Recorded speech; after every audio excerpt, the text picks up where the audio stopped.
This is the story of the secret armies, funded by the United States, trained by Britain, and left behind in post-war Europe to fight the rise of communism. This is also the story of how they turned against their own people.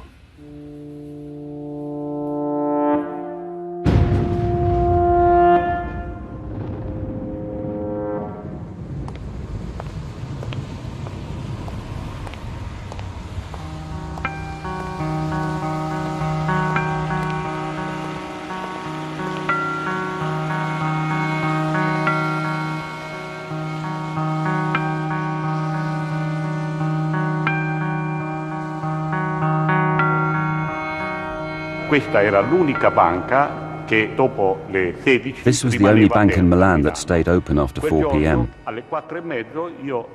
That day, at 4:30, I'd just signed a contract between two old farmers. A colleague called me, saying, "Come upstairs, I need you to give me some papers." When I arrived, I realized I had forgotten a receipt. I opened the window and tried to call these two people, but they couldn't hear me. So I closed the window and did quite an unusual thing. I leant against the glass. At 4:37 p.m. on the 12th of December 1969, a bomb exploded at the headquarters of the National Agrarian Bank in Milan's Piazza Fontana. It was an apocalyptic scene. Dead, injured, safe deposit boxes sprung open. I started to cry, "It's a bomb, it's a bomb," until someone from the police put their hand over my mouth and took me outside. 17 people were killed and 80 seriously wounded.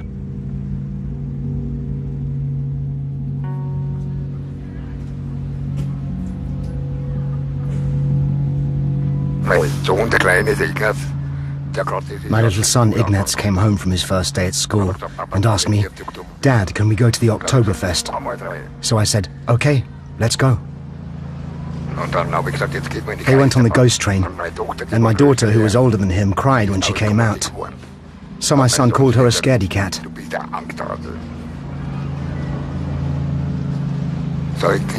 Later I bought them a balloon and started to head home. But when we were close to the exit, suddenly...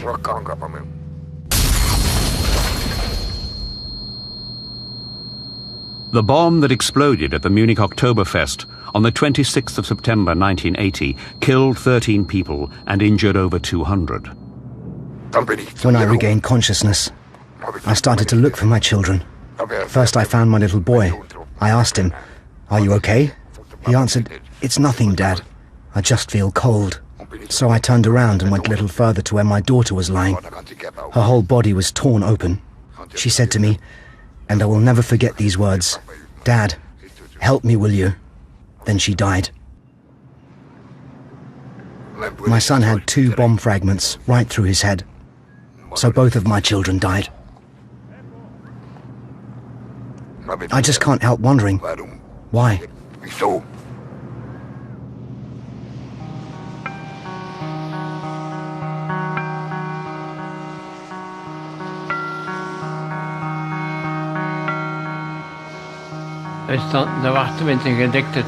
The dinner was ready and we were waiting for my daughter and my son-in-law and their 2 children.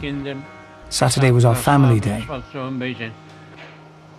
All of a sudden I heard shooting from the Delhaize supermarket. We ran out to the terrace and my wife screamed, "My children." I said, "Calm down, I will have a look at what happened."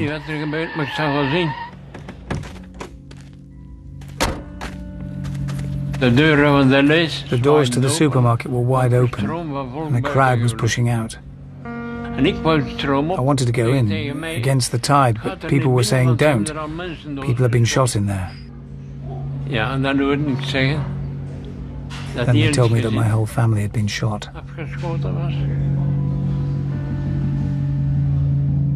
On the 9th of November 1985, a gang of armed men opened fire inside the Delhaize supermarket in Aalst, Belgium. and there were 8 killed and 8 injured. Nobody understood. It was not classical gangsterism.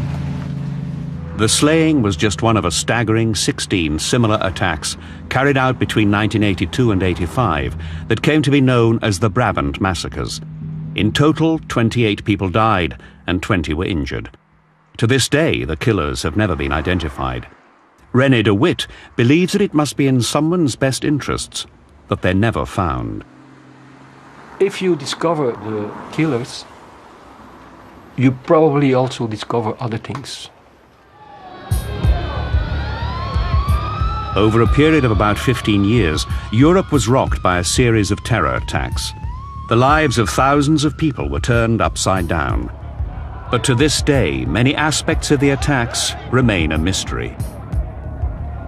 The bomb left in Milan's Piazza Fontana was one of the worst incidents, but 40 years on, no one has been convicted of the crime.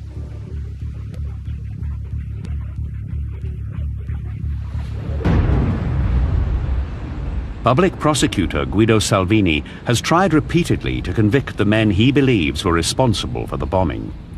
When we reopened the investigation in 1991, no one had been found guilty. The only guilty verdicts were for General Maletti and Captain Labruna, who tried to derail the investigation. These 2 leading agents in the Italian Secret Service were sentenced to prison in 1979 for hiding and protecting key suspects. The secret services had definitely obstructed the work of the judicial authorities by hiding evidence and burying reports. And when certain people wanted to speak, it was decided that the best thing to do was plug the source, gag them, and say, "We don't want to hear what you have to say." Investigators in other countries also found their inquiries sabotaged. The Munich blast was caused by a sophisticated pipe bomb. Just weeks after the attack, the police concluded that a lone extremist, Gundolf Köhler, had been responsible. Köhler had died in the attack. But numerous witnesses claimed they had seen Köhler in the company of 2 other people just before the explosion. Despite these sightings and Köhler's membership of a far-right paramilitary group, the police found no further suspects and closed the investigation. Ignaz Platzer and his lawyer Werner Dietrich believe they could be dealing with a cover-up. They want the inquiry to be reopened. Many of the witnesses who were interviewed by the Criminal Investigation Department said, "We were made to feel as if we were the criminals. We were interviewed so harshly that we had the impression that the investigators had their own theory and that our evidence, which challenged this, was not welcome and was therefore painted as irrelevant or unreliable." There was something fishy about this story. The police just stopped investigating. I want justice. I want the real killers.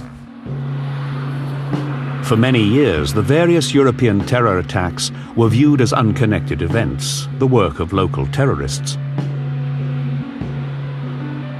But now there's evidence of a more sinister explanation.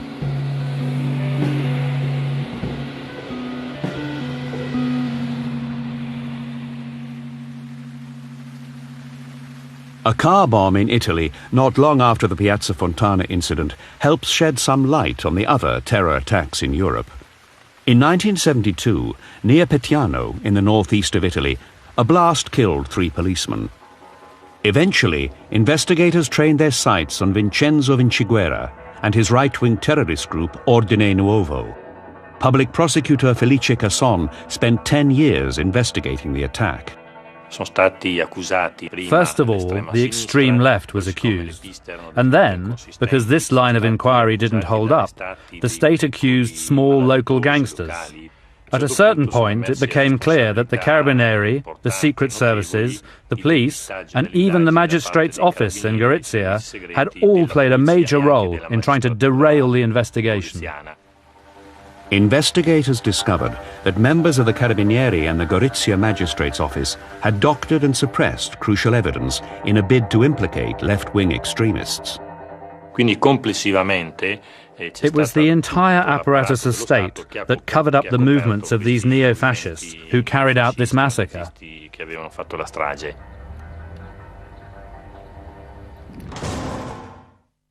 Vincenzo Vinciguerra is now serving a life sentence for the Petiano attack.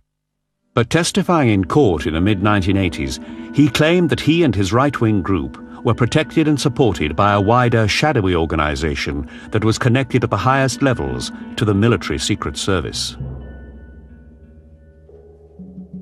At the time, Vinciguerra's claims were dismissed, but Casson, who had brought him to trial, kept on digging. In 1990, Casson gained access to the archives of the Italian Military Intelligence Service and unearthed documents revealing a top-secret organization. What came out was the existence of a secret clandestine structure headed by the chief of the Italian Secret Services and codenamed Gladio, Stay Behind. Casson found documents that connected this mysterious force to NATO.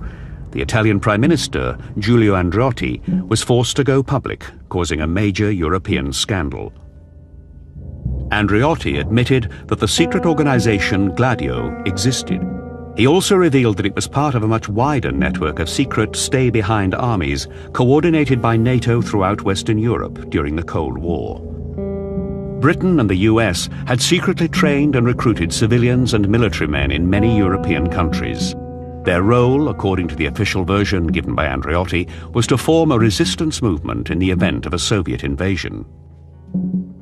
Stay Behind in Europe was set up by NATO. It was intended to create an organization that in the event of a Soviet invasion of Western Europe, that there would be some kind of a structure that could conduct clandestine operations and maintain contact with the Western powers. We were in a very different time. We were still in the Cold War. There was confrontation between West and East. Europe was truly divided in two. People were thinking about a possible confrontation between NATO and the Warsaw Pact all the time. Cold War in that sense is a time period in which there was no peace. This was a war, it was a Cold War. And people died in the Cold War in a variety of ways. The Yalta Agreement of 1945 had divided the world into two blocks. The Allies and the Soviets would stop at nothing to maintain their influence in their respective spheres. In the early post-war years after Yalta, US fears were dominated by the brutal Soviet takeover of the Eastern European countries and East Germany.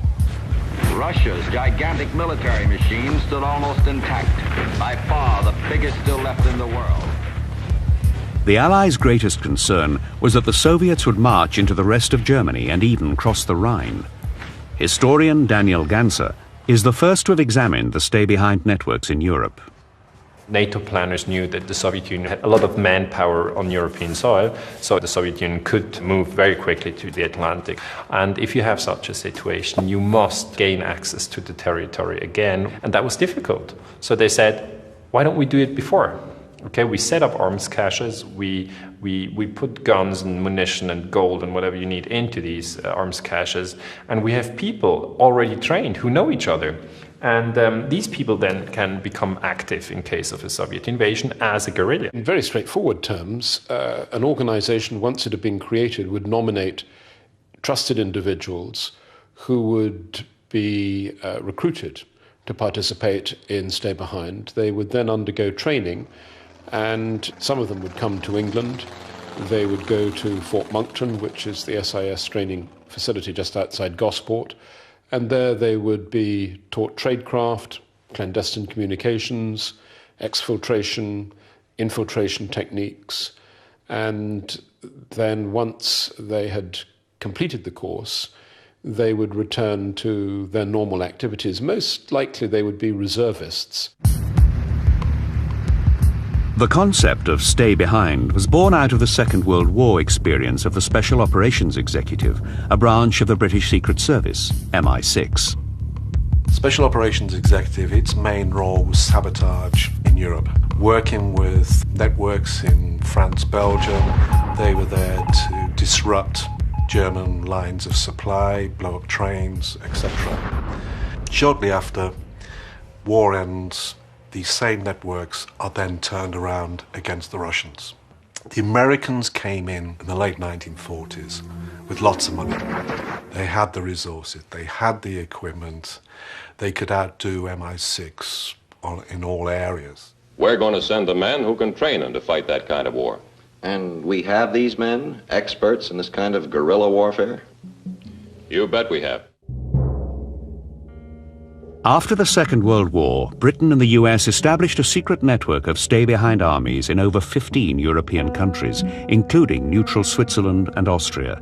They were managed by the local secret services in close cooperation with the CIA and MI6. In each country, the network had its own name: Gladio in Italy, SDRA 8 in Belgium, Oberallagenten in Germany. Gladio foot soldiers were recruited from a variety of sources. It's not possible to stereotype the people that are involved in Gladio because they vary from country to country. The type of people also varies, depends on the terrain, maybe gamekeepers who are working in the mountains or the forests, skiers. Other places is clearly more urban-based. And most of them were convinced that communism was a threat. So these are people on the right, sometimes on the extreme right. But we also had people, conservatives, Catholics, who just wanted to defend their country. Men like Franco Bortolomeoli, a technician and keen parachutist from Bolzano in the far north of Italy. In the early 60s, aged 19, I joined up for a parachuting course in the spirit of adventure. The president of the association approached me one day and said, "If our country was invaded by a foreign power, would you be prepared to do something?" And I immediately responded, "Yes." "Fine, you're accepted." I asked, "Accepted by who?" "The less you know, the better." Our function wasn't to stop the Red Army. We wouldn't have been capable of stopping anyone, but to assist the people who came to our aid to enter the occupied territory.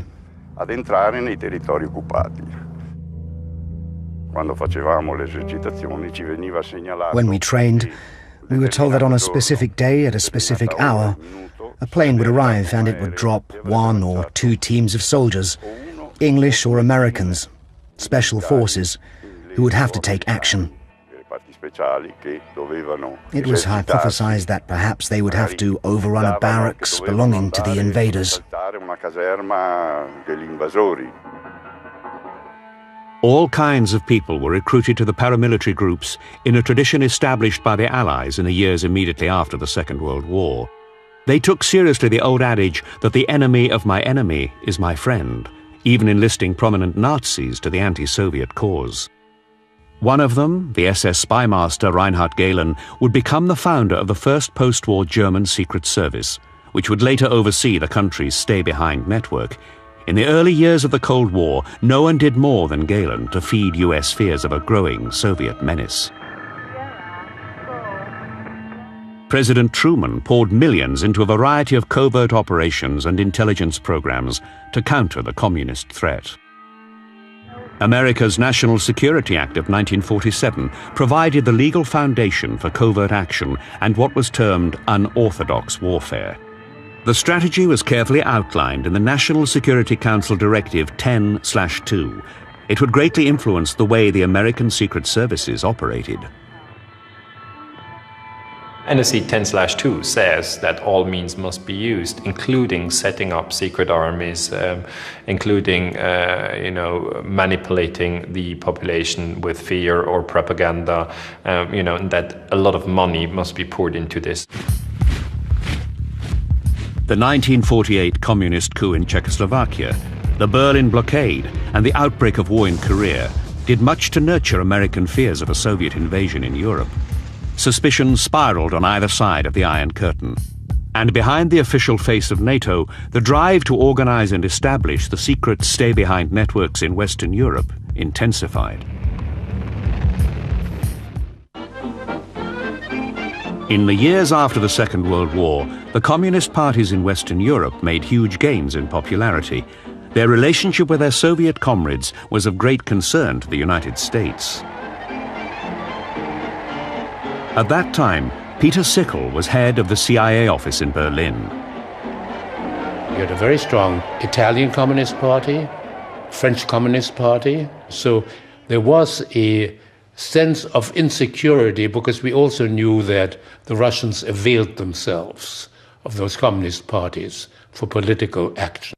As the risk of a communist political victory increased, so the strategy of the stay-behind armies turned away from the threat of Soviet invasion towards the enemy within. The most important document for a historian right now is dated June 1, 1959, and it's actually a document from the Italian Military Secret Service, and it says that Gladio was set up on the one hand to become active in case of a Soviet invasion, and on the other hand in case of sovvertimenti interni, which means domestic unrest. I mean, we know from the 50s on that the secret armies had the twofold task. Some of the earliest evidence of the role of NATO secret armies in domestic political subversion comes from a German scandal in the 1950s.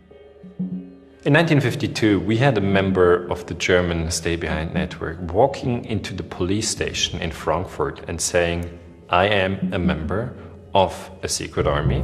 We are being trained by an American in how to kill people, how to leave no traces, how to hide in forest. We have arms, we have explosives, and we are actually secret." Adenauer was incensed that things like that were being done by the Americans without his knowledge. And it was not that I objected to it being done, but I would have been somewhat more careful in my choice of people. The man who walked into the police station in 1952 was Hans Otto. A former SS officer, he had grown alarmed by the direction his stay-behind unit was taking. His testimony led to the discovery of a secret training center deep in the Hessen woods in central Germany.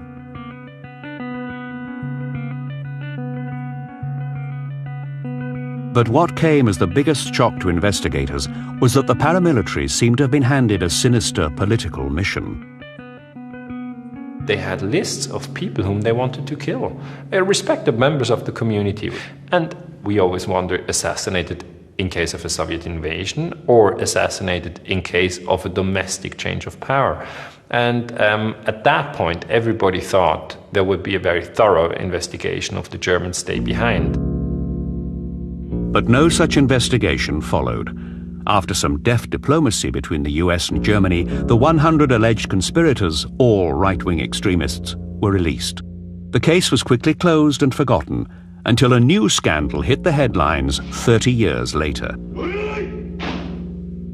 Just one day after the Oktoberfest attack, the police discovered that the suspected bomber, Gundolf Köhler, who had died in the blast, was a member of the neo-Nazi paramilitary organization, Wehrsportsgruppe Hoffmann. Gundolf Köhler was interested in weapons and explosives. He'd also been like that within the Wehrsportsgruppe Hoffmann.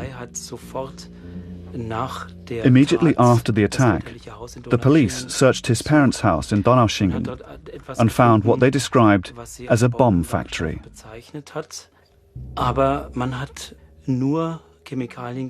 But they only found chemicals suitable for homemade explosives.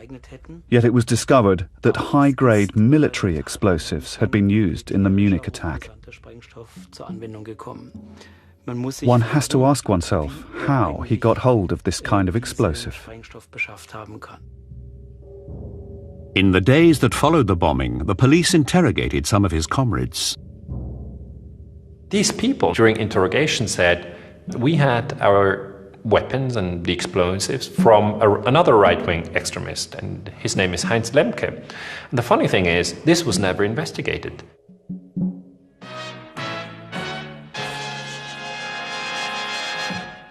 Guten Abend, meine Damen und Herren. Das Ausmaß der von Rechtsextremisten angelegten Waffen. In 1981, a year after the Oktoberfest bomb, hikers stumbled upon a huge arms cache deep in the Lüneburg woods of northern Germany.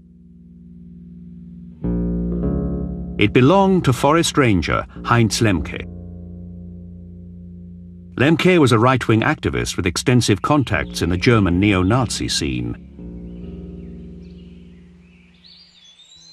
It was later revealed that the East German Secret Service, the Stasi, had pinpointed the exact location of transmitters used by the West German stay-behind groups. One of them was traced to Lüneburg, very close to Lemke's home and the sites where the hidden weapons were found.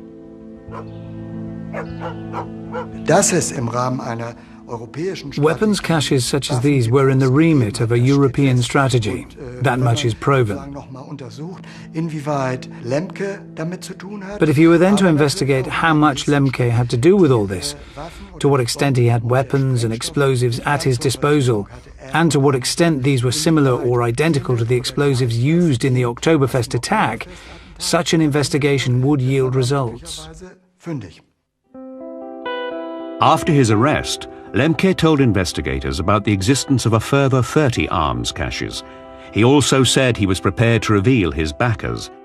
But before he could deliver his testimony, he was found dead, hanging from the ceiling of his prison cell.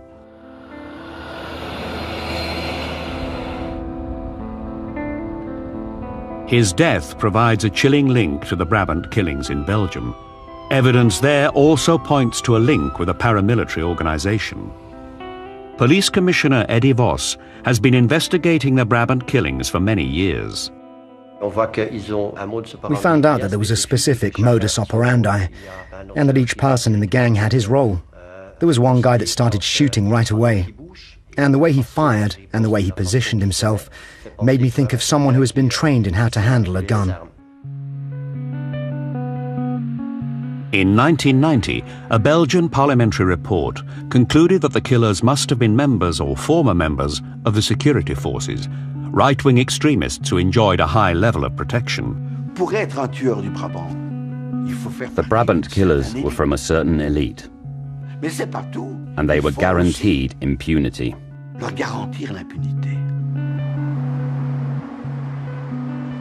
When a commission of inquiry tried to establish concrete links to the Belgian stay-behind army, SDRA-8, the head of the military secret service refused to disclose the names of the stay-behind soldiers. Evidence was found of a link to a neo-Nazi network called Westland New Post, or WNP. Their leader, Paul Latinus, confirmed that he had been asked to assemble a group of anti-communist paramilitaries. He refused to say who had ordered the mission, but he later claimed that he had been in the pay of US Secret Services. There were many similarities between the stay-behind network and the network created by WNP. There were a number of soldiers and ex-soldiers in the WNP who believed they were working for the state or considered themselves agents of the state. Shortly after the last of the Brabant massacres, Latinus was arrested.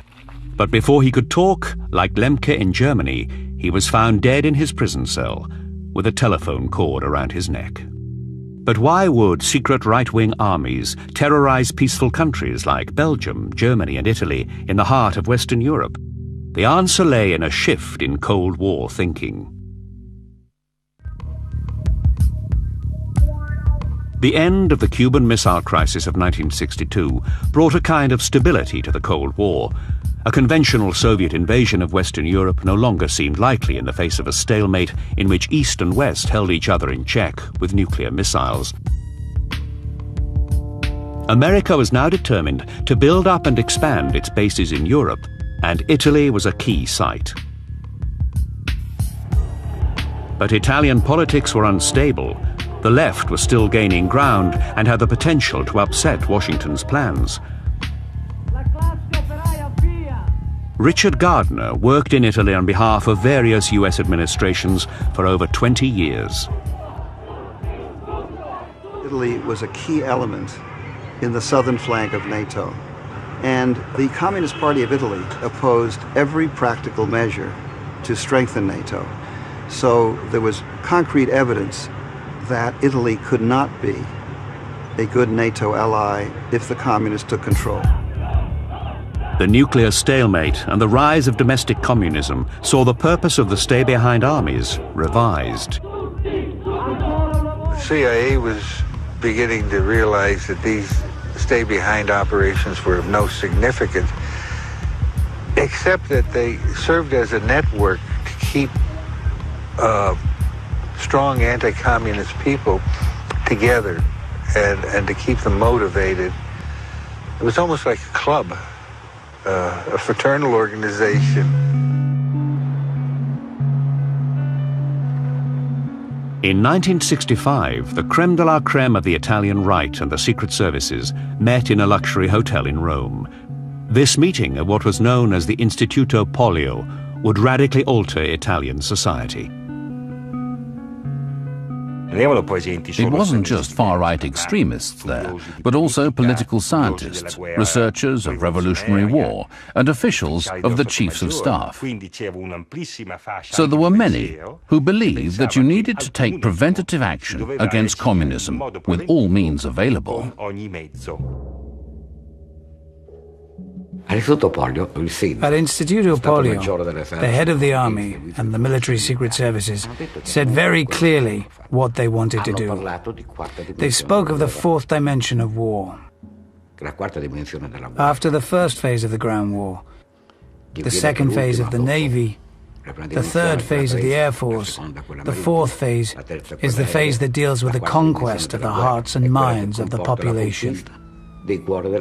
This is the war that was fought, and is still fought today, by means of low-intensity conflicts, even by means of what we define as terrorism.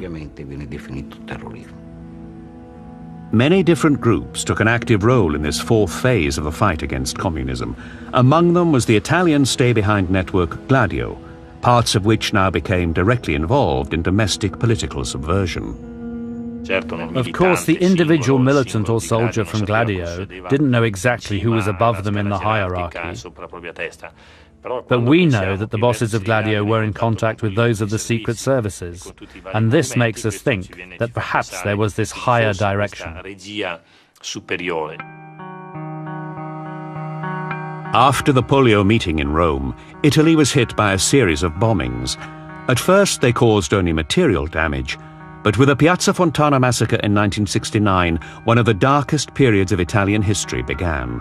Some historians now believe it formed part of a semi-official secret project known as the Strategy of Tension. The strategy of tension was a complex phenomenon in which the various figures operating didn't have the same objectives. There were groups from the extreme right who really wanted to destroy the democratic system with a coup. Alongside them were military commanders, parts of the secret services, and conservative forces in general, who were using this first group. Rather than a full-blown coup, they wanted a stabilization of the institutions of power. Destabilize the public order, to stabilize the political order, and justify a repressive intervention that would be welcomed with relief by the population. People want to live in peace. They don't want to walk into a bank or get on a train and die because of a bomb put there by some unknown killer.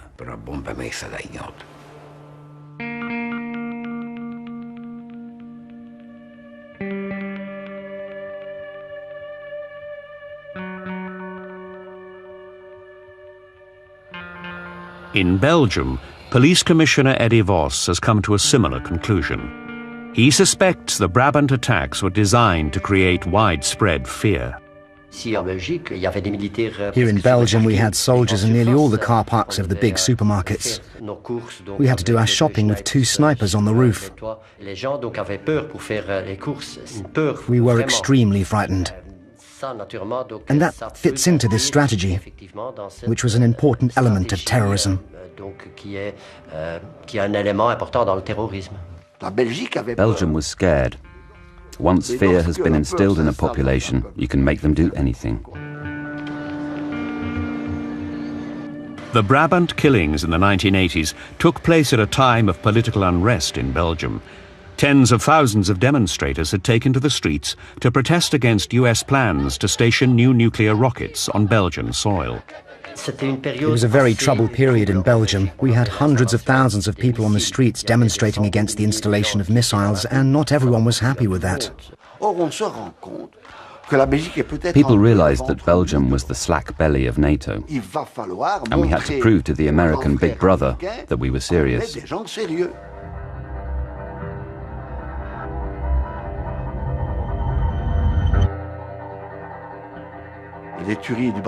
Brabant killings finished because their mission was accomplished. The emotional shock was enough to enable the Belgian state to shake off its lethargy and strengthen itself. That's it.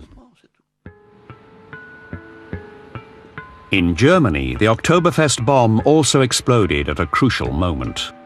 The governing Social Democrat Chancellor, Helmut Schmidt, was perceived by some as being too weak to handle the left-wing terrorism of the Red Army faction and the growing anti-nuclear movement. According to press reports, elements in the Secret Service were determined to bring hardliner Franz Josef Strauss to power. Investigators suspect that elements within stay-behind and far-right organizations use the strategy of tension to break the left and encourage a population cowed by terrorism to keep reliable centrist governments in power, but not in Britain. But the Security Service in the United Kingdom is an independent organization and cannot participate in partisan politics. There are plenty of people who've worked in the security service on the left, and I would imagine that any participation on the right has been purely in terms of penetrating political organizations. The security service had no brief, and as far as I know, never sabotaged political organizations.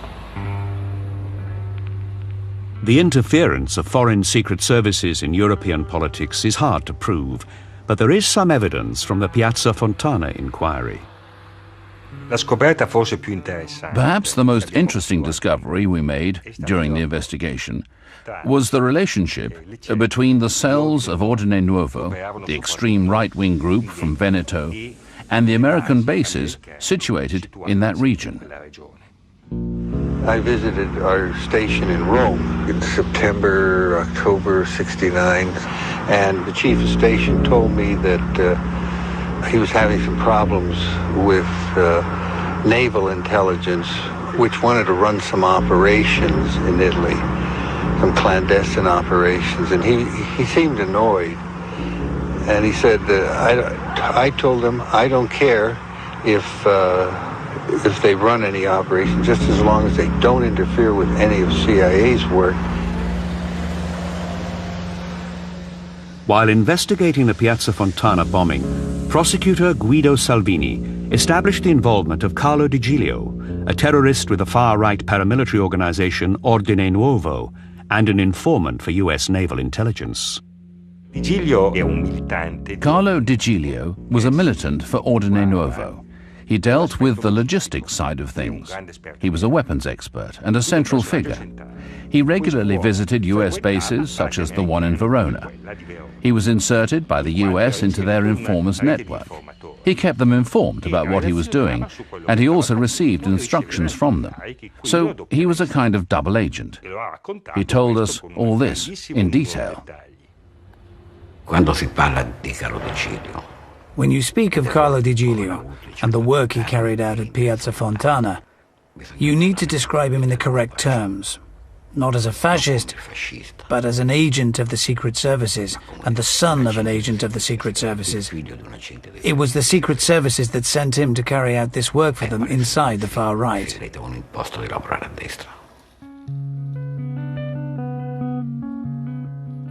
Di Giglio reconstructed for us all the stages that led up to the Piazza Fontana. He told us about a cottage where he prepared the bombs, and he told us bits about Piazza Fontana. But not everything, because as a technician he observed the preparation of the explosives, but he remained behind when the car with the bombs started its journey to Milan.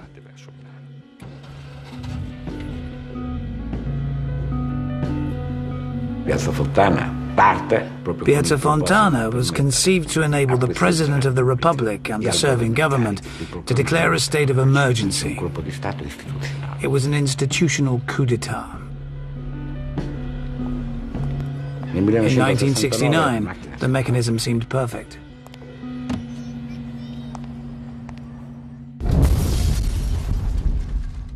Immediately after the Piazza Fontana bombing, a left-wing anarchist, Pietro Valpreda, was blamed. Valpreda was arrested by us and identified. But the public did not buy this theory and suspected a cover-up. For 3 days, the country ground to a standstill. But the Italian president did not declare the state of emergency that Vinciguerra and his comrades had hoped for. Yet this was not the end of the strategy of tension.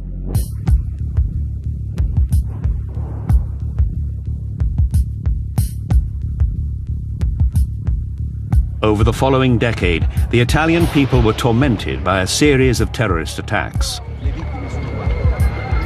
The violence reached a climax in August 1980 with a bomb at Bologna station that killed 85 and left over 200 injured.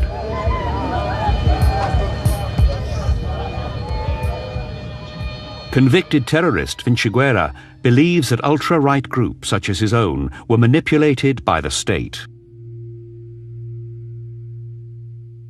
I disagree when people say that the massacres in Italy were carried out by fascists. I oppose it because all those attacks were carried out by men who were working for the state apparatus. They were all connected to that apparatus and were always protected and hidden by it. Despite more than 20 trials, almost all those accused of involvement in the terror attacks have escaped jail. Men like Gianni Maletti, a leading agent in the Italian secret services, who was convicted of protecting Ordine Nuovo terrorists but fled to South Africa before serving his sentence.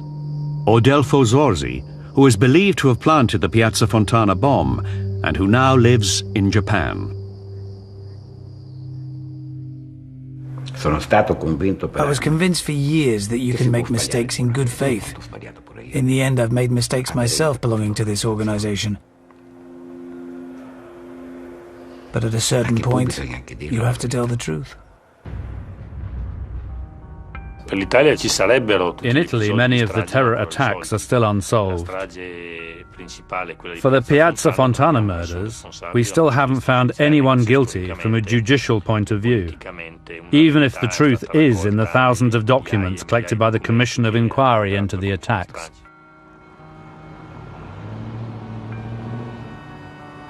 In Belgium, too, many are still waiting for the answers that have eluded the Brabant investigation for so long. A state that accepts that you can gun down men, women and children in 3 attacks in 2 days simply because they were in the wrong place at the wrong time doing their shopping is a state that doesn't merit respect and that doesn't deserve to survive. How can a population be expected to have faith in the future if 16 people are gunned down in the space of a few minutes and nobody gives a damn about the results? So there must be, and until today, I think, people I don't know who don't want the truth to be known. I'm sure of that. In Munich, some still hope that the real instigators of the Oktoberfest massacre might one day be brought to justice. The best chance to find out who was really behind this bomb came immediately after the attack. The witnesses who said that Köhler was accompanied should have been interviewed far more thoroughly. Today, the crime scene evidence could be analysed with the latest scientific methods. In recent years, we've seen a great many unsolved murders solved in this way. Lawyer Werner Dietrich and victims Platzer and Martinez are still trying to have the inquiry into the Oktoberfest attack reopened. But they've discovered that much of the original evidence is missing. Unfortunately, the Federal Public Prosecutor's Office has informed me that a lot of evidence they had been expecting to get hold of has been destroyed or thrown away. There are no traces left. How could they destroy the actual exhibits for the trial? In other cases, suspects are still being pursued. Here we are dealing with mass murderers, and they destroy the evidence. It's highly unusual in an inquiry that has neither expired nor been judicially completely closed that the bomb fragments and body parts, etc., should be destroyed. The question is, what kind of interests lie behind this, and what's being covered up? I will continue fighting until the real killers are found.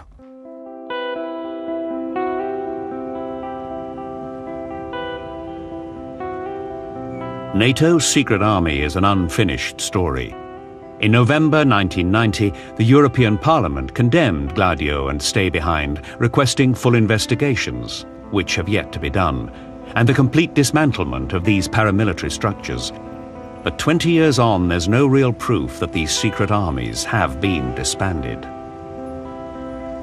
Those people who are so enthusiastic about covert operations should remember, first of all, they don't remain secret for very long. And they should ask themselves, if this operation becomes public, what will be the reaction, not only in America, but in the country concerned? What will it do to America's moral authority?